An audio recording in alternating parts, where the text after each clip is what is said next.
Hello, welcome to my review of The Five Bloods on Netflix, a Spike Lee movie. I'm a fan of Spike Lee. I'm pretty sure I have watched everything that he did over the past decades. And there are some hit and some misses.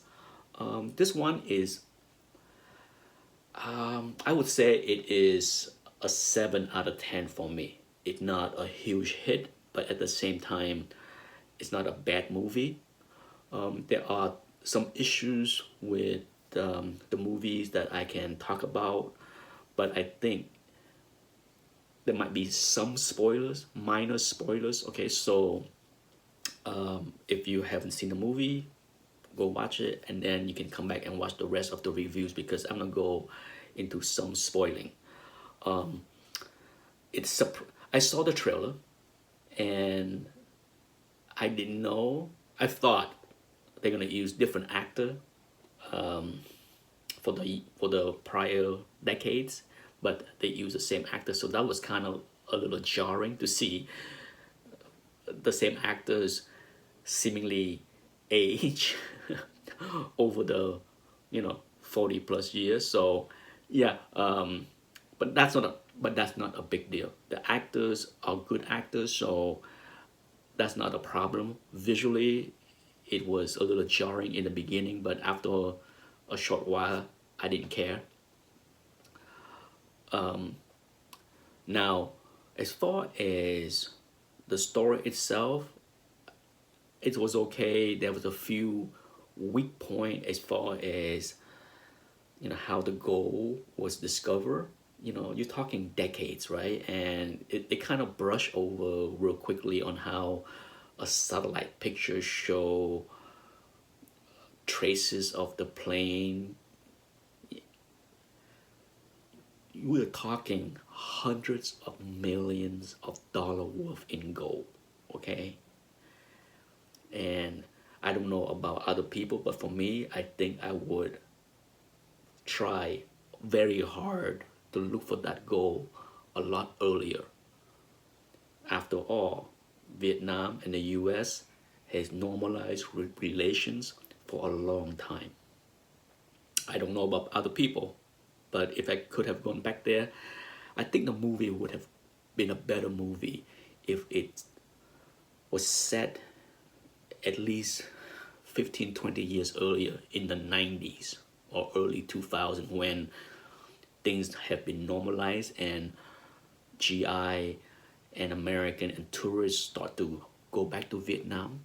I think that would work out much better because then you have a different situation where the local population had a different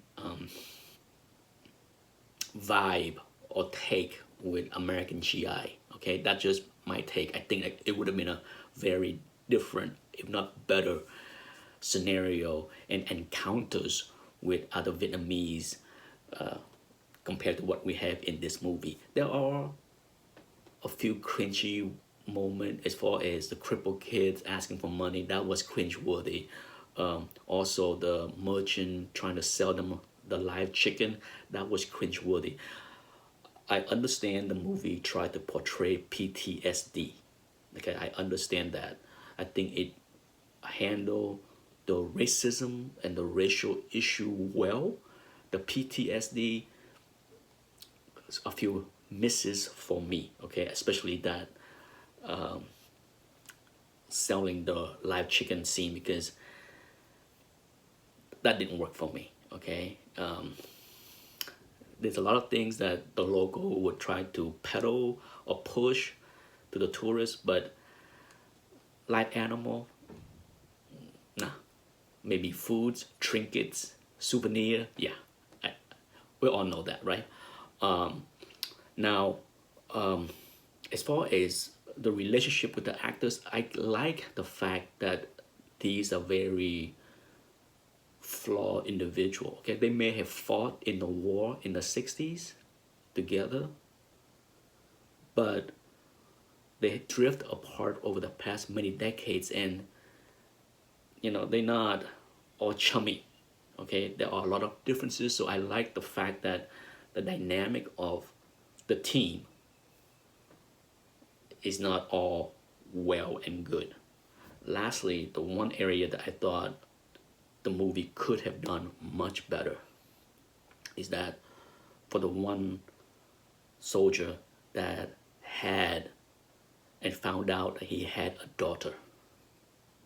Okay, I mean, I wish there was more to that emotional beat, because for him to return to Vietnam and then found out he has a daughter, and for the movie to put so little emphasis on that, we barely got a hug at the end. I thought that was shortchanged. I wanted more, but that's the few gripes I have with the movie. The acting is solid. The action is okay. It's not mind blowing action, but that's not what is the point of this movie.